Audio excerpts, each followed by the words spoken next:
वो आम जो आदमी है, गरीब आदमी है, उसका दुख दर्द समझते हैं। वैसे हर्षा जी, मैं आपको बता दूं, क्योंकि मैं चलिए ग्रुप रिटायरमेंट के कैप्टन बाद कुछ। देवनाथ जी, मैं आपके पास वापस आऊंगी। एक बड़ी खबर इसी बीच दर्शकों को दे दें। बलूचिस्तान में गरीबी से जनता में हाहाकार है। बलूच शख्स ने पाक सरकार की पोल खोल दी। शिक्षा, पेयजल, स्वास्थ्य सुविधाओं की यहाँ पर बेहद ज्यादा कमी है। मुनीर शहबाज सिर्फ लच्छेदार बातें करते हैं। बलूचिस्तान खनिज संपदाओं का दोहन और पाक सरकार गुलामों की तरह यहाँ पर लगातार व्यवहार कर रही है। ये शख्स हैं जो ये पोल खोलते हुए नजर आए हैं। पाक सरकार गुलामों की तरह यहाँ पर हमारे साथ बिहेव करती है। गरीबी से जनता का हाल वहाँ पर बेहाल है।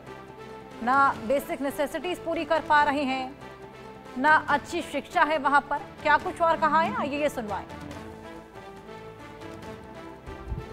अस्सलाम वालेकुम, मैं मीरा मंदबुगटी आप दोस्तों से मुखातिब हूँ। दोस्तों, ये बलूचिस्तान की बेटी, बलूचिस्तान की शहजादी, आप इनका हुलिया देख सकते हैं, इनके कपड़े देख सकते हैं।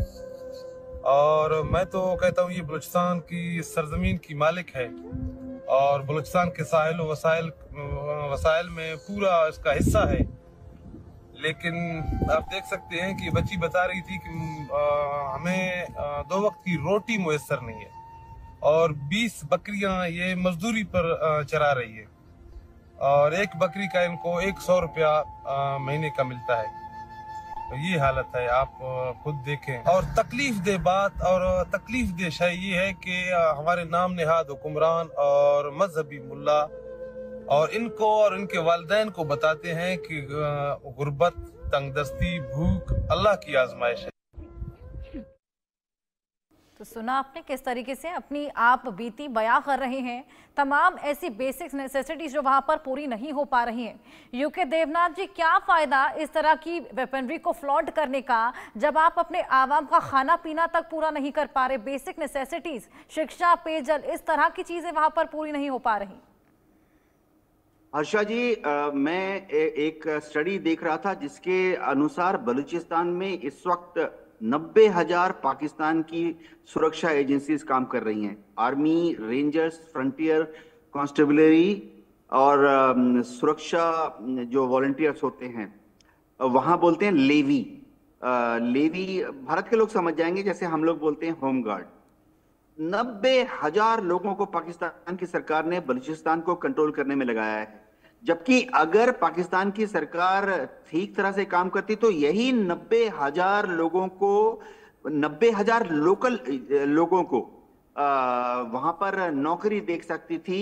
उनको अलग अलग जगह पे ट्रेड, इंडस्ट्री, खेती, कृषि में लगा सकती थी। तो देखिए, कहां तो पाकिस्तान की सरकार 90,000 लोगों को पुलिस वाली तनख्वाह दे रही है, फौज वाली तनख्वाह दे रही है। इसकी जगह पर अगर वो लोकल ट्राइबल्स में 90,000 ट्राइबल्स को नौकरी दे देती तो आज ये 90,000 लोकल ट्राइबल जो हैं पाकिस्तान के वफादार सिटीजन होते। तो पाकिस्तान में कुछ अजीब सा वाकया हो रहा है।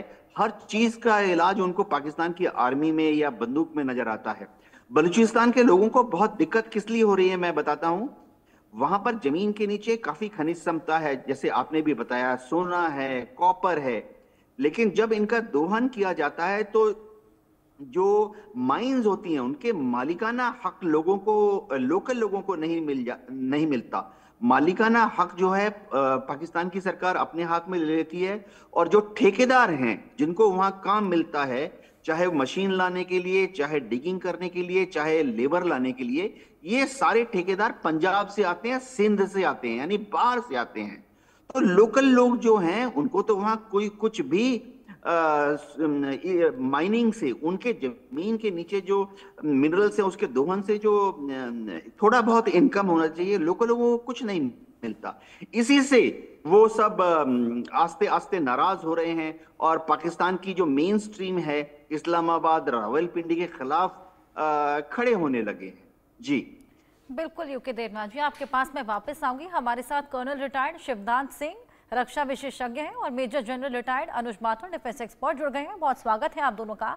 लगातार पाकिस्तान के हालात को लेकर हम लोग बातचीत कर रहे हैं। अनुज माथुर जी, मैं आपके पास आऊंगी। आवाम बेहद परेशान है, महंगाई की मार बेहद ज्यादा झेल रही है। ऐसे में वेपनरी को लगातार फ्लॉन्ट किया जा रहा है, तमाम चीजें खरीदी जा रही हैं, लेकिन बेसिक नेसेसिटीज वहां के लोगों की पूरी कर पाना भी इनके लिए इतना ज्यादा मुश्किल है।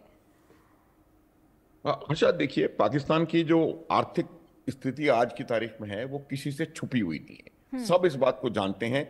और मैं कई दफा ये बात कह चुका हूं कि ये जो पहलगाम में पाकिस्तान की सेना ने और आसिम मुनीर ने किया है, ये मेरे ख्याल से उनकी सबसे बड़ी स्ट्रेटेजिक ब्लंडर सिद्ध हो रही है। आप ऐसे समय पर जब आपकी इकोनॉमी जो है वो बिल्कुल नीचे की तरफ जा रही है, इन्फ्लेशन इतना जबरदस्त हो गया है, 25% इन्फ्लेशन है, और अब जिस प्रकार के ट्रेड बंद कर दिए हैं, जिस प्रकार के एक्शंस भारत ने ले लिए हैं, और जिस प्रकार से उनको उनको अपना मोबिलाइजेशन करने के लिए, कॉम्बैट एयर पेट्रोल चलाने के लिए उनको अपने पैसे खर्च करने पड़ रहे हैं, हजारों करोड़ वो लोग इन चीज़ों के ऊपर, बिना हमने एक भी चीज मोबिलाइज किए उनको बाध्य कर दिया है कि वो इतना ज्यादा पैसा रोज खर्च करें। तो ये उनकी इकोनॉमी को कहीं ना कहीं डेंट पहुंचा रहा है।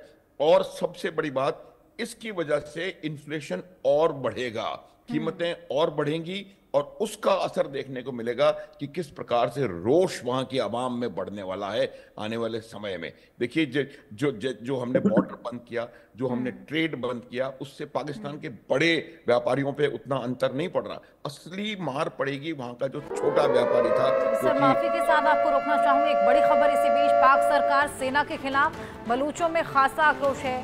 पाक और चीन के कई ट्रक हैं जिनमें आग लगा दी। बलूचों ने 4 पंजाबी मजदूरों को यहां पर बंदी भी बना लिया है। नौशकी खारन मार्ग पर बलूचों का